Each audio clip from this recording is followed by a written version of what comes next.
नमस्कार, मैं हूं आपके साथ रविक्षा शर्मा और आप देख रहे हैं द वॉइस न्यूज। चलिए रुक करेंगे आज की ताजा खबर की ओर।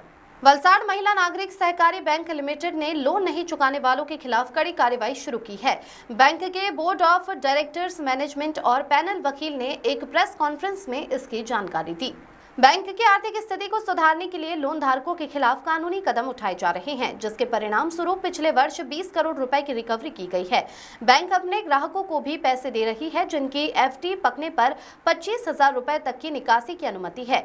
बैंक के बोर्ड ऑफ डायरेक्टर्स में अध्यक्ष Bhuvaneshwari Desai, MD Jasvika Desai, vice chairman Kundanben Gandhi, manager Sonal Desai और वकील शाहीन खान ने बताया कि कुछ लोन धारकों द्वारा लोन नहीं चुकाने के कारण बैंक की आर्थिक स्थिति कमजोर हुई है। इसलिए खाता धारक अब सप्ताह में केवल 10,000 रुपए तक की राशि निकाल सकते हैं। वहीं बैंक प्रबंधन ने लोन नहीं चुकाने वाले बाबू जयेश सिंह ठाकुर के जमानत रद्द करने के लिए सेशन कोर्ट में आवेदन किया था, जो मंजूर होने पर बाबू जयेश सिंह ठाकुर की जमानत रद्द हो गई है।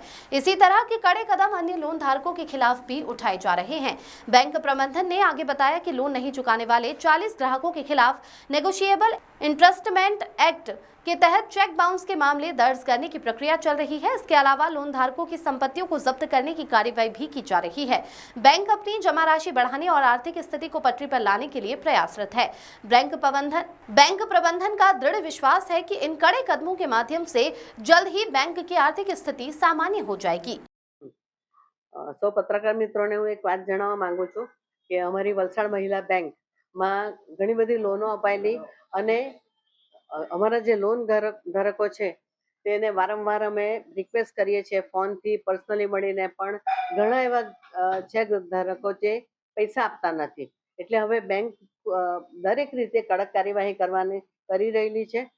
અમે આ કાર્યવાહીના અંતર્ગત 138ના 5 કેસ કોર્ટમાં કરેલા છે। બોર્ડ ઓફ નોમિનીમાં 5 કેસ કરેલા છે। બોર્ડ ઓફ નોમિનીમાંથી 5નો હુકમ અમારી પાસે આવી ગયેલો છે। પ્લસ અમે ટોટલ 42 એવા ગ્રાહકો છે તેની ઉપર બધી કાયદાકીય પ્રક્રિયા નોટિસ આપવાથી શરૂ કરી અને છેલ્લે સિમ્બોલિક પોઝેશન પણ એ લોકોનું ચોણી બડાવણી કરી દીધી છે। એટલે માન્ય શ્રી મેજિસ્ટ્રેટ સાહેબ સાથે કે મળીને એ બધાની પોઝેશન એટલે મિલકતની જપ્તી કરવાની કાર્યવાહી બેંક ટૂંક સમયમાં કરવા જઈ રહી છે। એટલે આ માધ્યમથી પત્રકાર મિત્રો અને ઇલેક્ટ્રિક મીડિયાના માધ્યમથી હું દરેક લોન ધારકોને એક કહેવા માંગુ છું કે તમે પણ આ પ્રક્રિયા બેંકમાં પૈસા ભરવાની ચાલુ કરો।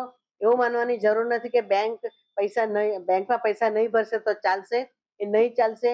બેંકના પૈસા એ લોકોના નાના થાપણદારોના પૈસા છે, મહેનતના પૈસા છે અમારી બહેનોના, એ તમારે આપવા જ પડશે।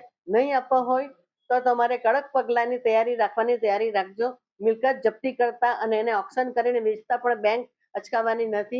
એની દરેક પ્રકારની કાયદાકીય પ્રક્રિયા અમે કરી દીધી છે। હમણાં તાજેતરમાં જેમ અમારા વકીલ સાહેબે કીધું તેમ અમે નહીં પૈસા ભરનારને બેંકે અરજી કરી અને એમને આજે કોર્ટે હુકમ કર્યો છે અને ફરીથી એમની ધરપકડ કરવાનો આદેશ પણ આવી ગયો છે। એટલે આ કાર્યવાહીથી આપ સૌને જણાવવા માંગુ છું કે બેંક એકદમ કડક રીતે કાર્યવાही કરવાની છે અને કરશે। द वॉइस न्यूज के लिए वलसाड़ से ओलिवर ठक्कर की रिपोर्ट। खबरों में बने रहने के लिए द वॉइस न्यूज को सब्सक्राइब करें और बेल आइकन दबाएं।